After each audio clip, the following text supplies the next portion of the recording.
Hello and नमस्कार everyone. इस video में हम बात करने आए हैं वेजाइनल इचिंग के बारे में, जो जनरली किसी भी इरिटेशन, इन्फेक्शन, पुअर हाइजीन या आपके वेजाइना का जब भी पीएच डिस्टर्ब होगा due to hormonal changes also वो डिस्टर्ब हो जाता है और आपको वेजाइनल इरिटेशन या इचिंग शुरू हो जाता है। बट सवाल ये उठता है कि घर बैठे आपको कैसे इसको ठीक करना है, कैसे मैनेज करना है और कब डॉक्टर को कंसल्ट करने की ज़रूरत पड़ती है। सबसे पहले नंबर 1 आपको ये चीज़ मेक श्योर करनी है कि आप अपने इंटीमेट एरियाज़ को ज़्यादा गीला नहीं छोड़ेंगे। फॉर एग्जांपल, अगर ज़्यादा पसीना आ रहा है, आपने कोई वर्कआउट करा है या पसीने में आपका जो अंडरवेयर है वो रह जाता है, वो एरिया बहुत ज़्यादा आपका गीला रहता है, या आपने नहाने के बाद अच्छे से ड्राई नहीं किया है और गीले में ही कपड़े पहन लिए हैं, वहाँ पे भी इन्फेक्शन बनते हैं और इरिटेशन बनती हैं। तो ये चीज़ें आपको अवॉइड करनी है। आपका इंटीमेट एरिया ड्राई रहना चाहिए और आप वहाँ पर अगर स्वेटिंग बार बार प्रोड्यूस हो रही है तो अपने अंडरवेयर्स को बदलते रहिए, पैंटीज़ को बदलते रहिए। नंबर 2, आपको ये मेक श्योर करना है कि बहुत ज़्यादा हार्श सोप या किसी भी हार्श प्रोडक्ट से वजाइनल एरिया को क्लीन नहीं करना है, क्योंकि ये ज़्यादा एसिडिक इन नेचर होते हैं और बाकी जो केमिकल्स उसमें यूज़ हो रहे हैं वो इरिटेशन कॉज कर देते हैं, स्किन भी ख़राब करते हैं और आपका इचिंग शुरू हो जाता है। तो ऐसे में मेक श्योर करें कि आप बहुत माइल्ड, जो भी हमारे प्रोडक्ट्स हैं वो बहुत माइल्ड होने चाहिए इंटीमेट एरिया को वॉश करने के लिए, जो पीएच को ना ख़राब करें, या फिर आप नॉर्मल ठंडे पानी से भी उस एरिया को वॉश कर सकते हैं, ड्राई कर सकते हैं, कोई प्रॉब्लम नहीं होगा। नंबर 3, आपको बहुत ज़्यादा सेंटेड प्रोडक्ट्स नहीं लगाने हैं जिनमें फ्रेगनेंसेज होती हैं, या बहुत ज़्यादा ब्लीच या स्किन वाइटनिंग अगर क्रीम आप वहाँ लगा रहे हैं या ऐसा कोई प्रोडक्ट लगा रहे हैं जो वहाँ पे स्किन को वाइट कर देगा या बेटर बना देगा, तो ऐसे कोई भी प्रोडक्ट्स आप यूज़ नहीं करेंगे, क्योंकि ये सारे प्रोडक्ट्स भी आपकी वेजाइनल इरिटेशन कॉज करते हैं या इचिंग कॉज करते हैं।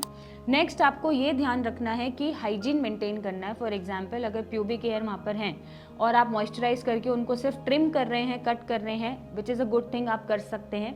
बट बहुत ज़्यादा आपको जो हेयर रिमूवल क्रीम्स आती हैं या हेयर रिमूवल टेक्निक्स हैं उनको ऑप्ट नहीं करना है और उस जगह को मॉइस्चराइज करके ही रखना है ड्यूरिंग, बिफोर और आफ्टर शेविंग। नेक्स्ट, आपको ये ध्यान रखना है कि आपको कॉटन के ही अंडरवेयर्स प्रेफर करने हैं, सिंथेटिक मटेरियल या और कोई मटेरियल आप अवॉइड करें। जितना आप कॉटन अंडरवेयर पहनेंगे उतना ही वहाँ पर मॉइस्चर इकट्ठा होने की शायद कंडीशन नहीं आएगी और आपके इन्फेक्शंस नहीं बनेंगे और इरिटेशन नहीं होगी। नेक्स्ट, आप ये चीज़ कर सकते हैं कि आप नारियल तेल लगा सकते हैं या एलोवेरा जेल, ठंडक वहाँ पर आपको मिले, ये आपको सूदिंग इफेक्ट दे, ये आप यूज़ कर सकते हैं। या फिर आप नहाते टाइम गुनगुने पानी में थोड़ा सा फिटकरी, जिसको हम एलम बोलते हैं, वो डाल के आप सेक ले सकते हैं फॉर 15-20 मिनट्स। उससे भी आपकी वजाइनल इरिटेशन बेटर होती है।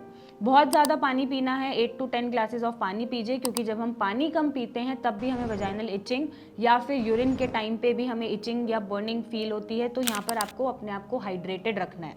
अब अगर आपको बहुत ज़्यादा ग्रीनिश, येलोविश डिस्चार्जेस के साथ वजाइनल इचिंग है और बहुत इचिंग है और आपका वो एरिया ब्लीड कर रहा है इच कर करके, या फिर ग्रीनिश या येलोइश डिस्चार्जेस हो रहे हैं जिसमें बहुत ज़्यादा स्मेल है, तो यहाँ पर आपको डॉक्टर को कंसल्ट करने की ज़रूरत है, क्योंकि हो सकता है कि कोई सेक्सुअल ट्रांसमिटेड डिसीजेस का इन्फेक्शन हो, या फिर कोई यीस्ट या कैंडिडास इन्फेक्शन हो, या फिर कोई सीरियस मैटर हो जिसे रूल आउट करने की ज़रूरत है। अगर ये सिम्टम्स आपको दिख रहे हैं अपनी वजाइनल इचिंग के साथ, तो यहाँ पर आप कंसल्ट करें डॉक्टर्स को, रिस्पेक्टिव टेस्ट कराएं और उसी के हिसाब से इलाज लें। और अगर नॉर्मल वजाइनल इरिटेशन है तो उसको आप घर बैठ के इन सारे टेक्निक से ठीक कर सकते हैं और एक रिलीफ पा सकते हैं और अपना मेंटल स्ट्रेस जो एक क्रिएट हो रहा है, डिस्कम्फर्ट क्रिएट हो रहा है, उसको दूर कर सकते हैं। नहीं कर पा रहे हैं तो नीचे दिए गए नंबर पे मेरी टीम से बात कर सकते हैं, मिलने आ सकते हैं और अपनी वजाइनल इरिटेशन को ख़त्म कर सकते हैं।